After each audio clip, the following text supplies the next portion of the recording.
కొత్త ప్రభుత్వం కొలువు తీరింది. కొద్దిసేపటి క్రితమే ఆ మంత్రి పదవులు కూడా కేటాయించడం జరిగింది. ఇక ఎప్పుడైతే మంత్రి పదవులు కేటాయించారో ఆటోమేటిక్గా తెలుగుదేశం పార్టీ వేట కూడా ప్రారంభించిందని చెప్పొచ్చు.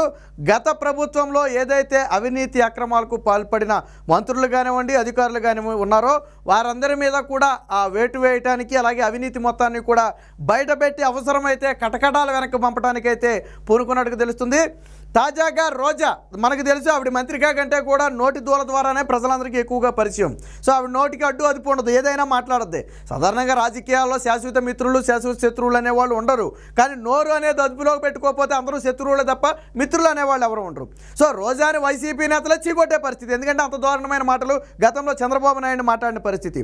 సో అలాంటి రోజా ఇప్పుడు 100 కోట్ల రూపాయల స్కామ్లో ఇరుక్కున్నట్టుగైతే తెలుస్తుంది. రోజాతో పాటు స్పోర్ట్స్ అథారిటీ ఆఫ్ ఆంధ్రప్రదేశ్ చైర్మన్గా ఉన్నటువంటి బైరెడ్డి సిద్ధార్థ రెడ్డి మీద కూడా సిబిఐ కేసు నమోదుకైతే రంగం సిద్ధమైంది. ఆల్రెడీ దీనికి సంబంధించి ఆచ్యాపాచ్యాకు చెందిన క్రీడకు చెందినటువంటి కొంతమంది అన్ని ఆధారాలతో సిఐడికి అయితే ఫిర్యాదు చేయడం జరిగింది. సో అసలు స్కామ్ ఏంటి, దీని కథ ఏంటనేది మనం ఒకసారి పరిశీలిస్తే ఆ ఎన్నికలకు కొద్ది రోజుల ముందు క్రీడా శాఖ అలాగే శాప్ ఆధ్వర్యంలో ఆడుదాం ఆంధ్ర అని ఒక కార్యక్రమాన్ని నిర్వహించారు. సో కార్యక్రమం మంచిదే, క్రీడాకారులను వెలికితీయాలి, అలాగే క్రీడలు నిర్వహించడం అనేది సమాజానికి మంచిదే, మనం కాదనొద్దు. కానీ ఆ ముసుగులో 100 కోట్ల రూపాయలు స్కామ్కు పాల్పడ్డారు. ఒకటి ఏదైతే క్రీడా పరికరాలు, నాసి రకమైన పరికరాలు ఇచ్చారో ఆ టెండర్లలో కానివ్వండి, లేదా ఆ ఖర్చులు ఏదైతే క్రీడలు నిర్వహించిన ఖర్చుల్లో కానివ్వండి, అధిక ఖర్చులు చూపించేసి కానివ్వండి, అలాగే చెయ్యని పనులను కూడా చేసినట్టుగా చూపించి కానివ్వండి, ఇలా మొత్తంగా 100 కోట్ల రూపాయల స్కామ్కి రోజా పాల్పడినట్లు ఇందులో బైరెడ్డి సిద్ధార్థ రెడ్డి హస్తం కూడా ఉంది. వీరిద్దరూ కలిసి ఈ 100 కోట్ల రూపాయల స్కామ్ అయితే చేశారని చెప్పి బలమైన కొన్ని ఆధారాలను ఇస్తూ సిఐడికి అయితే ఫిర్యాదు చేయడం జరిగింది. సో సిఐడి అయితే ఇవాళ రేపట్లో కేసు ఖచ్చితంగా నమోదు చేయబోతుంది. ఇప్పుడు ఈ 100 కోట్ల స్కామ్కు సంబంధించి రోజా ఉక్కిరిబిక్కిరి అవుతున్న పరిస్థితి. ఇప్పటి వరకు ఈ స్కామ్కి సంబంధించి రోజా నోరెత్తలేదు, అలాగే బైరెడ్డి సిద్ధార్థ రెడ్డి కూడా నోరెత్తలేదు. ఆల్రెడీ సిఐడికి ఫిర్యాదు వెళ్ళినప్పటికీ కూడా ఇప్పటి వరకు వీళ్ళెవరూ ఉలకలేదు పలకలేదు అంటేనే మొత్తానికి వాళ్ళలో భయం మొదలైందని అయితే అర్థమవుతుంది. ఖచ్చితంగా మొదటగా సిఐడి నోటీస్ ఇచ్చి విచారణకు అయితే పిలిచే అవకాశం ఉంది. సో విచారణ అనంతరం వారి మీద కేసు నమోదు చేయాలా లేదా దీని వెనక ఎవరున్నారనేది అయితే బయటకు లాగుతారు. సో ఫిర్యాదుదారుని చెప్పిన దాని ప్రకారం స్పోర్ట్స్ అథారిటీ ఆఫ్ ఆంధ్రప్రదేశ్లో ఉన్నటువంటి అంటే శాప్ చైర్మన్గా ఉన్నటువంటి బైరెడ్డి సిద్ధార్థ రెడ్డితో పాటు వివిధ జిల్లాల డిఎస్డిఓలు అంటే డిస్ట్రిక్ట్ స్పోర్ట్స్ డెవలప్మెంట్ ఆఫీసర్ అని చెప్పి ఒక అధికారి ఉంటాడు. సో క్రీడాభివృద్ధి అధికారి మన తెలుగులో చెప్పుకుంటే, సో ఆ అధికారుల పాత్ర కూడా ఉంది. వాళ్ళందరి మీద కూడా విచారణ జరగాలి.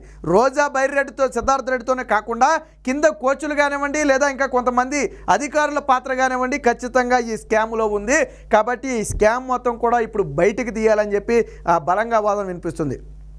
ఇదే సమయంలో గతంలో రోజా చంద్రబాబు గారిని కానివ్వండి, టీడీపీని కానివ్వండి ఏ విధంగా విమర్శించిందో మనందరం తెలుసు. చంద్రబాబు గారిని అసెంబ్లీ గేట్ కూడా టచ్ చేయనని చెప్పడం కానివ్వండి, ముసలోడు అనటం కానివ్వండి, ఎద్దులాగా ఉన్నాడు ఏడవటం ఏంటని ఇలా 1 కాదు 2 కాదు రకరకాల వ్యాఖ్యలు చేసింది.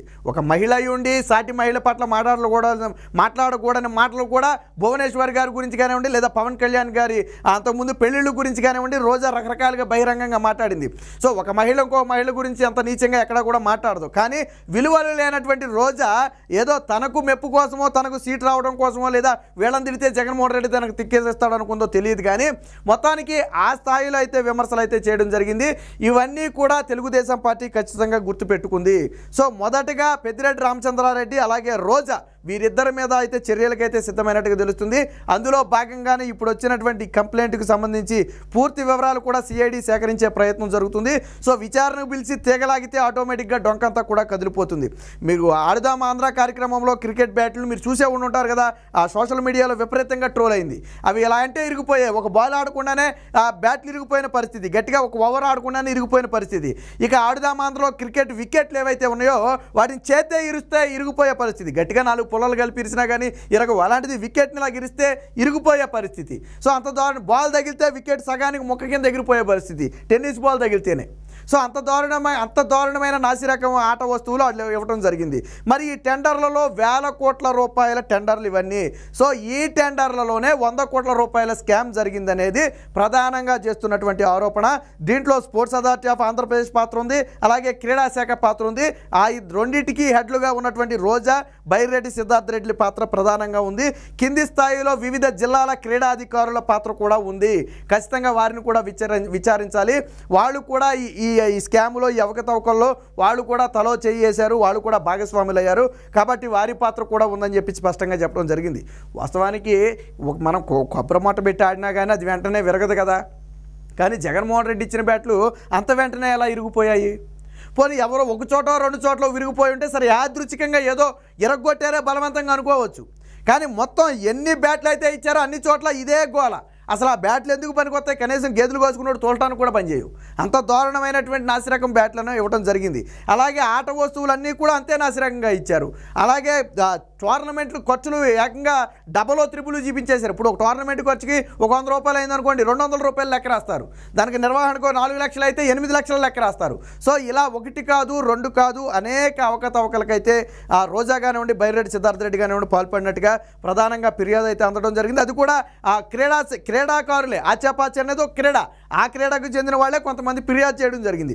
ఇప్పుడు ఆ ఫిర్యాదును ఇతర క్రీడా సంఘాలు కూడా బలపరుస్తున్నాయి. సో స్కామ్ జరిగే ఉంటుంది ఖచ్చితంగా. మొత్తం కూడా నాసిరకం వస్తువులు ఇచ్చారు. టోర్నమెంట్ కూడా అనుకున్నట్టుగా చేయలేదు, కానీ బిల్లులు మాత్రం భారీగా వసూలు చేసుకున్నారని చెప్పి ఇప్పుడు వివిధ క్రీడా సంఘాలు కూడా పలు ఆరోపణలు చేస్తున్నాయి. గతంలో ఆరోపణ చేసినా పట్టించుకునేవాడు ఎవడండి? ఇప్పుడు రోజా మీద గతంలో స్కామ్ జరిగిందని తెలుసు, వైసీపీలో కేసు పెడితే ఎవడని తీసుకుంటాడా? వైసీపీలో రోజా మీద కేసు పెడితే పోలీసులు తీసుకుంటారా? కేసు పెట్టినోడిని వైసీపీ ప్రభుత్వం ఊరికనే వదిలేస్తుందా? ఆయన రాచిరంపాన్ని పెట్టి రోడ్డుని పడేసి అవసరమైతే ఆడే ఆత్మహత్య చేసుకునేలా చేస్తారు. సో అంత దారుణంగా వేధిస్తారు. కాబట్టి అప్పుడు ఎవరు మాట్లాడాలి. కానీ ఇప్పుడు ప్రభుత్వాలు మారినాయి కాబట్టి ఖచ్చితంగా ఇది చిన్నపిల్లల ఆట వస్తువుల మీద స్కామ్ చేసి తినడానికి సిగ్గుండాలిగా మనకి.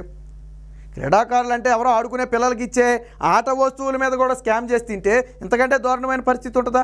ఏపీఐఐసి చైర్మన్గా ఉన్న సమయంలో కూడా పరిశ్రమలకు స్థలాల కేటాయింపులు, అసలు పరిశ్రమలే రాలేదనుకోండి, వాళ్ళకి కావాల్సిన పరిశ్రమలు, ఊరు లేని పేరు లేని పరిశ్రమలకు స్థలాల కేటాయింపులో కూడా అవకతవకలు జరిగాయన్న ఆరోపణలు ఉన్నాయి.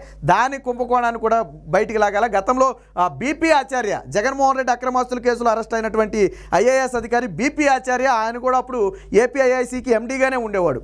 సో అప్పుడు భూ కేటాయింపులు అవకతవకలు జరిగాయనే జగన్మోహన్ రెడ్డి వల్ల ఆయన కేసులు పాలవ్వాల్సి వచ్చి జైలుకి వెళ్ళేదాకా వచ్చింది పరిస్థితి. సో ఇప్పుడు ఏపీఐఐసిని కూడా ఖచ్చితంగా విచారణ చేయాలి. ఇదే సమయంలో గతంలో మనం చూసాం, కొడుక్కి ₹1,00,00,000 కారు, బెంచ్ కారు గిఫ్ట్గా కొనిచ్చింది రోజా. సో మరి రోజా మంత్రిగా చేసే రోజాకి మహా వస్తే 2.5 లక్షలు వచ్చాయి, 3 లక్షలు వచ్చాయి నెలకి. మరి ₹1,00,00,000 గిఫ్ట్ ఎలా కొనిచ్చిందో తెలియదు. సినిమాల్లో ఉందా అంటే పోనీ సినిమాల్లో కూడా ఎప్పుడో మానేసింది, సినిమాల్లో కూడా. అలా అని చెప్పి పెద్ద పెద్ద వ్యాపారాలు కూడా బయటకు ఉన్నట్టయితే మనకేం తెలియదు. మరి లోపల ఏమన్నా ఉన్నాయో మనకు తెలియదు, కానీ బయటకైతే మనకి పెద్ద పెద్ద వ్యాపారాలు కూడా తెలియదు. మరి ₹1,00,00,000 కారు ఎలా వచ్చింది రోజాకి? ఎక్కడి నుంచి తీసుకుంటే వచ్చింది?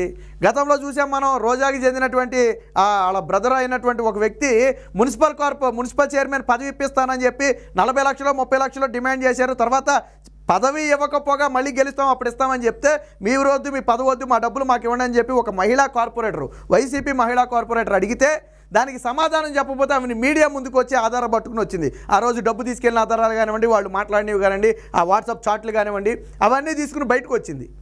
తర్వాత ఏమైందో చూసాం కదా. సో ఇలా అవినీతి అక్రమాలకు పాల్పడ్డారు అనడానికి అనేక ఉదాహరణలు ఉన్నాయి. సో ఇప్పుడు ఇటు రోజా మెడకు, అలాగే ఇటు బైరెడ్డి సిద్ధార్థ్ రెడ్డి మెడకు అయితే ఈ సిఐడి కేసు చుట్టుకోబోతుంది. ఈ 100 కోట్ల స్కాములో ఖచ్చితంగా వీళ్ళైతే కేసును ఎదుర్కోక తప్పదు. ఒకవేళ పక్కా ఆధారాలు దొరికితే జైలుకు వెళ్ళటానికి కూడా వీళ్ళిద్దరూ సిద్ధంగా ఉండాలని చెప్పి తెలుగుదేశం పార్టీ అయితే హెచ్చరిస్తుంది. మొత్తంగా వైసీపీ శ్రేణులు అయితే వణుకు మొదలైంది. సో రోజా, బైరెడ్డి సిద్ధార్థ్ రెడ్డి